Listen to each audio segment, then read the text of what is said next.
American people have placed in me and in Vice President-elect Harris. And we're ready to get to work addressing the needs of the American people. Today, that work begins. It starts with doing everything possible to get the COVID-19 under control so that we can reopen our businesses safely and sustainably, resume our lives, put this pandemic behind us.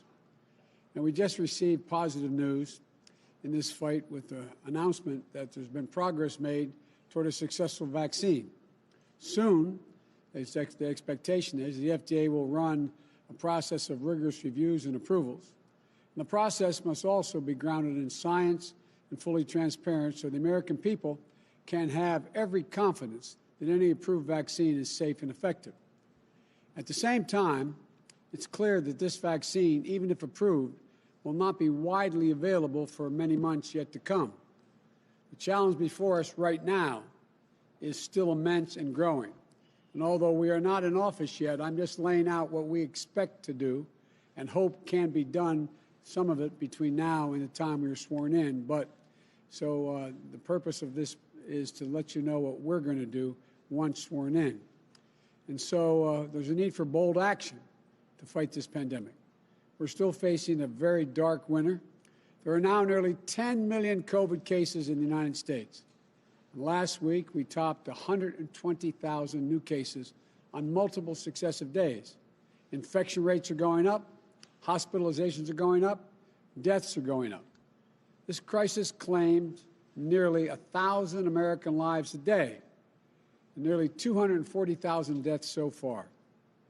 The projections still indicate we could lose 200,000 more lives in the coming months before a vaccine can be made widely available.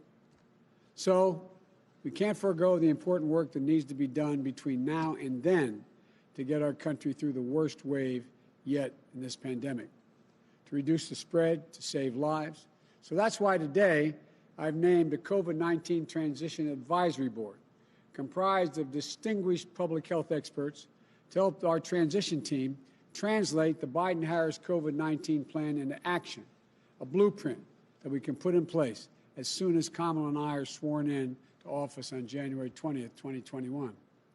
And we'll seek to add other members to this board during this bring additional important perspectives on public health and expertise throughout the transition. This group will advise on detailed plans built on a bedrock of science and to keep compassion, empathy, and care for every American at its core, making rapid testing widely available, more widely available, much more widely available, and building a core of contact tracers who will track and curb this disease while we prioritize getting vaccines first to the most at-risk populations. Developing clear and detailed guidance and providing the necessary resources for small businesses, schools, child care centers to reopen and operate safely and effectively during the pandemic, protecting both workers and the public. Scaling up productive life-saving treatments and therapeutics, and when it's ready, making sure an approved vaccine is distributed equitably and efficiently and free for every American. With cases rising once more, it's imperative that we ramp up our production of personal protective equipment to make sure our brave healthcare workers have what they need to do battle safely against this virus.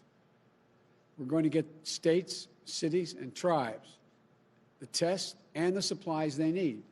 We're going to protect vulnerable populations who are at risk, most at risk from this virus, older Americans and those with pre-existing conditions.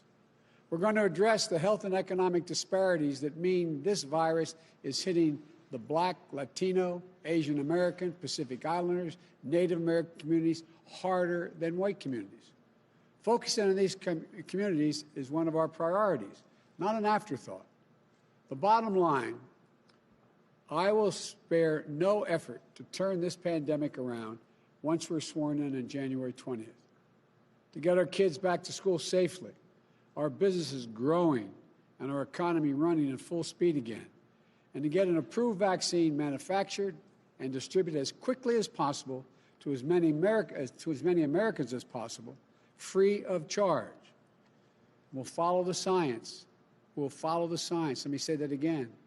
And we'll adjust to new data when it comes in. And we'll listen and work in cooperation with governors and local leaders of both parties who are fighting this virus in their communities this very day. There is so much good work happening at state and local levels across the country. Governors, mayors, they're stepping up. The advisory board will listen and learn lessons from their experience.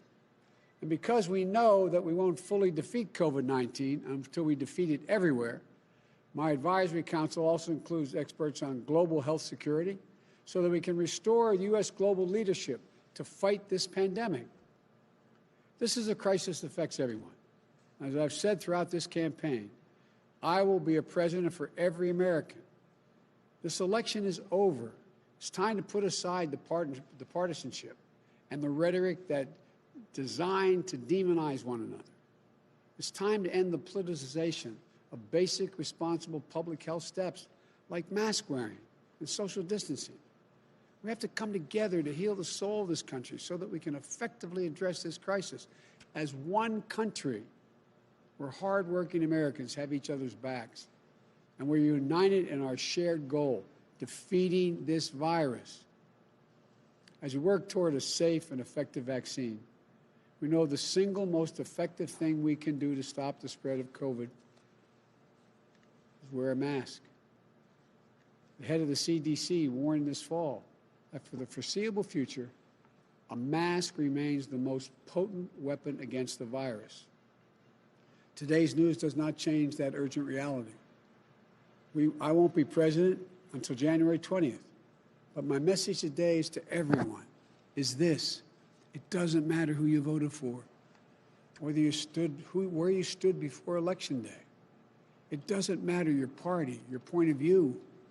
We can save tens of thousands of lives if everyone would just wear a mask for the next few months.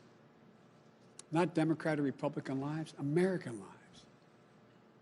You know, maybe it would save the life of a person who stocks a shelf at your local grocery store. Maybe it saves the life of a member of your place of worship. Maybe it saves the lives of one of your children's teachers. Maybe it saves your life.